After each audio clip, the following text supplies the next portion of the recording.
Well, we're here with Alex Ross on my left. Good to be here, Alex. Nice to meet you. Nice to be here. And many of you may recognize the gentleman on my left. This is Clarke Ross. This is Alex Ross's father. Good of you to be here, too. We appreciate that. If you don't know, this is the gentleman that the pastor, I'm afraid all of a sudden I don't remember his name. Norman McKay. Norman McKay, thank you very much, was modeled after in Kingdom Come. Thank you so much for both being here. Appreciate that. Alex, you've done some wonderful work. You've done Marvels, you've done Kingdom Come, you do the covers for Astro City. I think, correct me if I'm wrong, your latest work is the DC Vertigo Limited Series. Uncle Sam. Thank you, thank you. What's been your favorite project so far, I guess?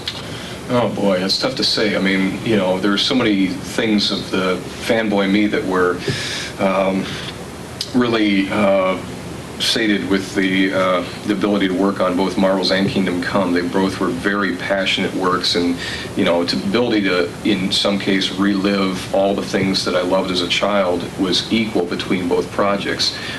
With Kingdom Come, I was trying to turn into a much more personalized thing, as I involved much more personal ideas of things to put in, you know, obviously putting in my father and putting in my certain attitudes to ways that you should present DC's characters.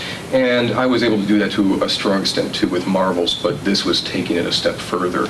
So I don't know, they're both pretty much on the same par, but Uncle Sam has been a very hard project to do, and it's I think that the passion that went into that is a pained one, so hopefully the stress and anxiety should be showing itself on those pages. So. Good. Clarke, I know that it seems apparent to me, and maybe I'm wrong, but the fact that you're here with your son at this convention says to me that you must be very supportive of your son and very proud of his work. Is that accurate? Oh yes, very much so. He started as a small child with his drawing, and he's been one of these people who's been completely focused. I offered him the opportunity to go to college. I said, we'll manage it some way, and he wanted to go to art school. And I made the wrong decision. I think there's many who would disagree with you. No, I can't read or write.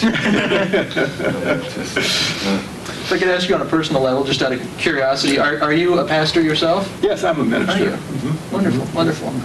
I'll be retiring about another year, but I've been a pastor for 43 years now. Wow, that's incredible. Alex, I was wondering, I assume you've just completed Uncle Sam, is that correct? No, I'm still finishing. Oh, you are still working on it, sorry. Yeah, it's a November release, so I've still got plenty of time to pull it together.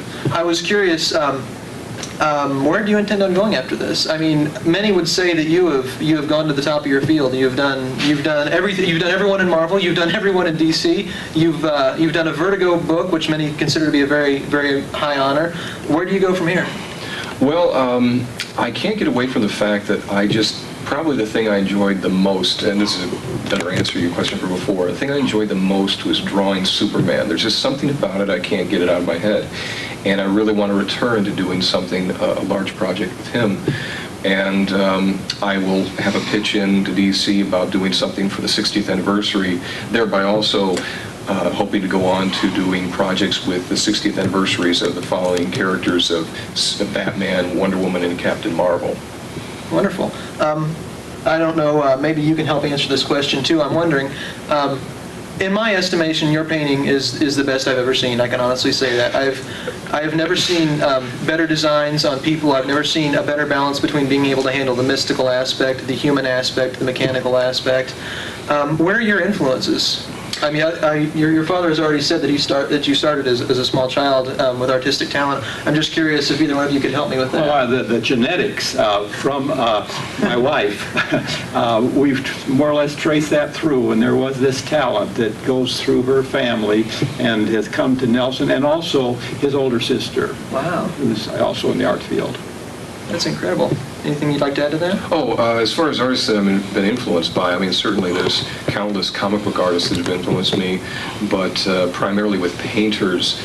I wouldn't say I tried to focus upon a style that reflected any one person in particular, but I guess of things that I was exposed to mostly as a kid, things like Norman Rockwell and Andrew Loomis particularly, which was of a phenomenal influence on Steve Rude.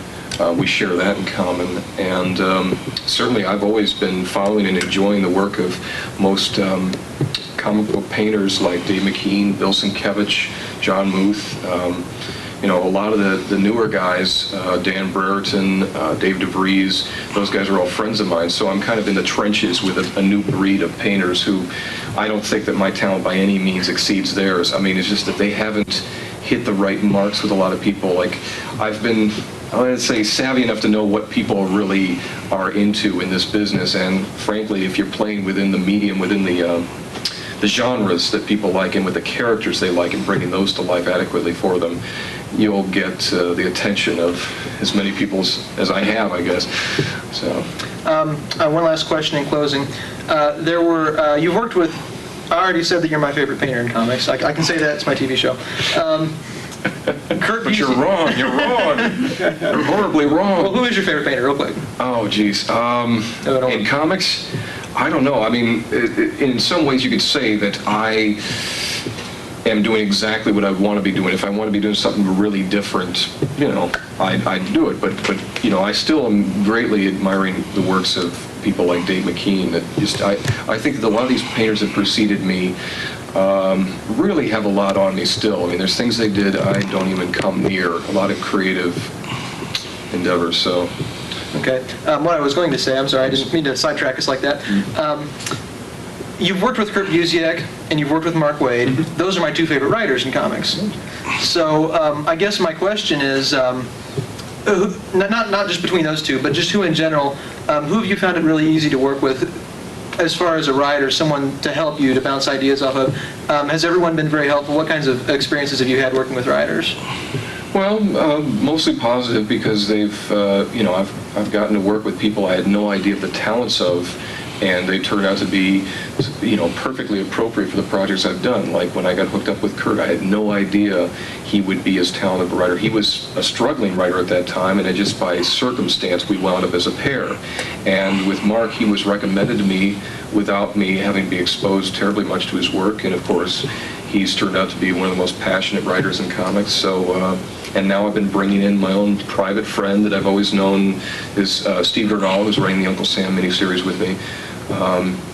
He's, one of the funniest guys I know, and certainly one of the most talented brains I know. So I'm hoping he will be able to launch off into other things beyond this. So overall, it's been pretty positive. I just don't like any of it personally.